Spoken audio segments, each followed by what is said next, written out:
3 జిల్లాల ప్రజల సాగు త్రాగునీటి సమస్యకు శాశ్వత పరిష్కారమైనటువంటి వెలుగొండ ప్రాజెక్టు నిర్మాణంపై చిత్తశుద్ధి లేని పాలక ప్రభుత్వాలపై కల్లబొల్లి మాటలను కట్టిపెట్టాలని ముఖ్యమంత్రి సహా రాష్ట్ర మంత్రులు ఈ ప్రాంత ఎమ్మెల్యేలుగా వెలుగొండ ప్రాజెక్టు నిర్మాణంపై అబద్ధపు మాటలు ఇక చెల్లవని ఆమ్ ఆద్మీ పార్టీ జిల్లా అధ్యక్షులు వి సుదర్శన్ అన్నారు. బుధవారం మార్కాపురం రెవెన్యూ డివిజన్ కేంద్రంలోని ఆమ్ ఆద్మీ పార్టీ కార్యాలయంలో జరిగినటువంటి విలేకరుల సమావేశంలో ఆయన మాట్లాడుతూ వెలుగొండ ప్రాజెక్టు నిర్మాణానికి నిర్వాసితులు సమస్యల పరిష్కారానికి కావాల్సినటువంటి నిధులు మంజూరు చేయకుండా వెలుగొండ ప్రాజెక్టును పూర్తి చేస్తామని ఈ రాష్ట్ర ముఖ్యమంత్రి జగన్మోహన్ రెడ్డితో సహా రాష్ట్ర మంత్రుల నుండి ఈ ప్రాంత ఎమ్మెల్యేలు దాకా చెప్పింది చెప్తూ అబద్ధపు మాటలతో ఈ ప్రాంత ప్రజలను ఎల్లకాలం మోసం చేయలేరని అన్నారు.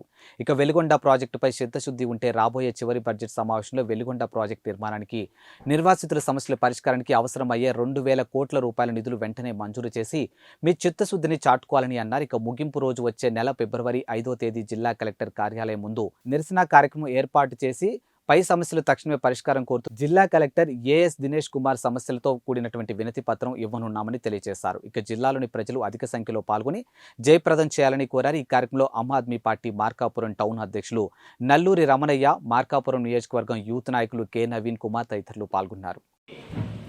ప్రధానమైన సమస్యలపై ప్రకాశం జిల్లా ఆమ్ ఆద్మీ పార్టీ కార్యాచరణను రూపొందించుకొని ఈ జిల్లా ప్రజల్ని చైతన్యవంతం చేస్తూ ఈ జిల్లా ప్రజలకు అవసరతలు ఉన్నటువంటి ప్రధాన అంశాల మీద అందరికీ నమస్కారం. ఈరోజు ప్రకాశం జిల్లాలో ఉన్నటువంటి ప్రధానమైన సమస్యలపై ప్రకాశం జిల్లా ఆమ్ ఆద్మీ పార్టీ కార్యాచరణను రూపొందించుకొని ఈ జిల్లా ప్రజల్ని చైతన్యవంతం చేస్తూ ఈ జిల్లా ప్రజలకు అవసరతలు ఉన్నటువంటి ప్రధాన అంశాల మీద ఆమ్ ఆద్మీ పార్టీ 150 కిలోమీటర్లు ఎర్రగొండపాలెం నియోజకవర్గ కేంద్రం పెద్దదోర్నాల మండలం కొత్తూరు దగ్గర టన్నల్ దగ్గర నుంచి ఎర్రగొండపాలెం నియోజకవర్గం, మార్కాపురం, దర్శి, సంతనూతలపాడు, ఒంగోలు నియోజకవర్గాల మీదుగా 150 కిలోమీటర్లతో ప్రధానమైన సమస్యలు అనేటువంటి వెలుగొండ ప్రాజెక్టు నిర్మాణం, అందుకు సంబంధించిన నిధులు, నిర్వాసితుల సమస్యలపై ప్రధాన పోరాటం దిశగా మేము అడుగులు వేస్తూ ఉన్నాం. అంతేకాదు అత్యంత వెనుకబడిన పశ్చిమ ప్రాంతమైన మార్కాపురం డివిజన్ కేంద్రంగా జిల్లాను ఏర్పాటు చేయాలని ఈ జిల్లా ప్రజల ప్రధాన ఆకాంక్ష మీద కూడా మేము ముందుకు కదులుతూ ఉన్నాం. అదేవిధంగా ఈ రాష్ట్రంలో అనంతపురం జిల్లా తరువాత అత్యంత వెనుకబడిన దుర్భిక్ష ప్రాంతమైనటువంటి రెండో జిల్లాగా ఉన్నటువంటి ప్రకాశం జిల్లాను వెనుకబడిన జిల్లా జాబితాలో చేర్చి ఈ జిల్లా అభివృద్ధి కోసం అవసరమైన 1000 కోట్ల నిధులను వెంటనే మంజూరు చేయాలని చెప్పేసి ప్రధాన డిమాండ్ను మేము తీసుకొని ఈరోజు ఈ పాదయాత్రకు రూపకల్పన చేసి ఉన్నాము. అంతేకాదు రానున్న వేసవి కాలము ప్రజలు త్రాగునీటికి అనేక ఇబ్బందులు గతంలో పడతా ఉన్నారు. ఇప్పటికి కూడా త్రాగునీటి సమస్య ఉంది. ఈ త్రాగునీటి సమస్యపై నిర్దిష్టమైన ప్రణాళికని ఏర్పాటు చేసుకొని రాబోయే వేసవిలో త్రాగునీటి సమస్య లేకుండా చేయడానికి ఈ అధికారులు చొరవ తీసుకోవాలి. ఈ అన్ని అంశాల మీద మేము ఈ పాదయాత్రను చేపట్టదలిచాము.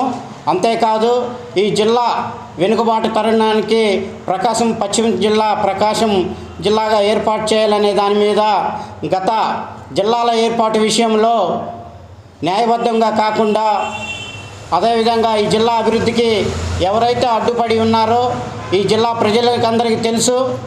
ఈ మార్కాపురం రెవెన్యూ డివిజన్ ప్రాంతమైనటువంటి ఎర్రగొండపాలెం, మార్కాపురం, గిద్దలూరి ప్రాంతాల నుంచి పోటీ చేయాలనుకునే ఆ జిల్లా ఎన్నుకబాటు కారణకులైన ఎవరైతే ఉన్నారో వాళ్ళు ఈ ప్రాంతం నుంచి కానీ పోటీ చేయడానికి సమాలోచనలు చేయడం జరుగుతుంది.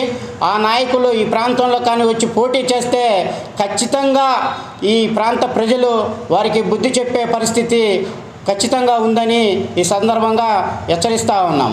అంతేకాదు వెలుగొండ ప్రాజెక్టుపై మీనమీసాలు లెక్కిస్తూ ప్రజలను అమాయకులు చేస్తూ ఇప్పటికి కూడా ఆ నిర్మాణానికి కావలసిన వ్యయము నిధులు మంజూరు చేయకపోగా ఎన్నికల నాటికి ప్రారంభిస్తామని ఈ ప్రభుత్వ పెద్దలు, అదేవిధంగా ముఖ్యమంత్రితో సహా ప్రభుత్వంలో భాగస్వాములైన మంత్రులు, ఈ ప్రాంతానికి ప్రాతినిధ్యం వహించినటువంటి ఎమ్మెల్యేలు కూడా ఇప్పటికీ అబద్ధాలాడుతూ ప్రజల్ని మభ్యపెడుతున్న విషయం కూడా మేము ఎండగట్టడానికి సంసిద్ధులమై ఉన్నాము. ఏదేమైనప్పటికీ వెలుగొండ ప్రాజెక్టు నిర్మాణం పూర్తి కోసం 2,000 కోట్ల రూపాయలు నిధులు మంజూరు చేయాలి. నిర్వాతుల సమస్యల పరిష్కారానికి వెంటనే కృషి చేయాలి. అదేవిధంగా జిల్లా వెనుకబాటుతనానికి కారణమైనటువంటి ఏవైతే నిధులు ఉన్నాయో 1,000 కోట్ల నిధులు మంజూరు చేయాలి. త్రాగునీటి సమస్యను పరిష్కరించాలి. నిరుద్యోగ సమస్య పట్టిపీడిస్తూ ఉంది. ఈ నిరుద్యోగ సమస్యకు పరిష్కారానికి కారణమైనటువంటి దొనకొండ పారిశ్రామిక కారిడార్ను వెంటనే ఏర్పాటు చేసి ఆ దిశగా పనులు ముందుకు కొనసాగించాలి. కనిగిరి ప్రాంతంలో నిమ్స్ ఏర్పాటు చేస్తామన్న వాగ్దానము బుట్టదాఖలై ఉంది. దానికి కట్టుబడి నిమ్స్ ఏర్పాటుకు త్వరితగత చర్యలు తీసుకోవాలి. త్రిబుల్ ఐటీ ఏర్పాటు చేయాలి. అదేవిధంగా ఈ ప్రాంత ప్రజల చిరకాల కోరిక అయితే ఏదైతే ఉందో ఈ మార్కాపురం జిల్లా ఏర్పాటుకు త్వరితగతిన నిర్ణయం తీసుకొని ఆ విధమైనటువంటి నిర్దిష్టమైన ఒక హామీ ఇవ్వగలిగిన అభ్యర్థులకే రాబోయే ఎన్నికల్లో ప్రజలు సహాయం అందిస్తారు తప్పితే మోసం చేసే నాయకులను ఖచ్చితంగా గుర్తుపెట్టుకొని వారిని అధోపాతాలను తొక్కడానికి ప్రజలు సిద్ధమై ఉన్నారని తెలియజేస్తూ మా ఈ ఆమ్ ఆద్మీ పార్టీ ఈ కార్యక్రమానికి జిల్లాలోని ఈ 5 నియోజకవర్గ ప్రజలతో పాటు జిల్లా ప్రజలందరూ సంపూర్ణ తోడ్పాటుని అందించాలి, సహకారాలు అందించి మా యొక్క ఈ పోరాటానికి మీరు కూడా భాగస్వాములై మమ్మల్ని ముందుకు నడిపిస్తారని తెలియజేస్తా ఉన్నాం. ఈ 25వ తారీఖు నుంచి 5వ తారీఖు వరకు ఒంగోలుకి మా పాదయాత్ర చేరుకుంటుంది. 5వ తారీఖు ఒంగోలులోని జిల్లా కలెక్టర్ కార్యాలయం ముందు పెద్ద ఎత్తున ఆందోళన చేసి ఈ వెలుగొండ ప్రాజెక్టు విషయమైతేమి, జిల్లా ఏర్పాటు విషయమైతేమి మేము నిర్దిష్టమైన ప్రణాళికతో నిరసన దీక్ష చేపడతామని తెలియజేస్తా ఉన్నాం.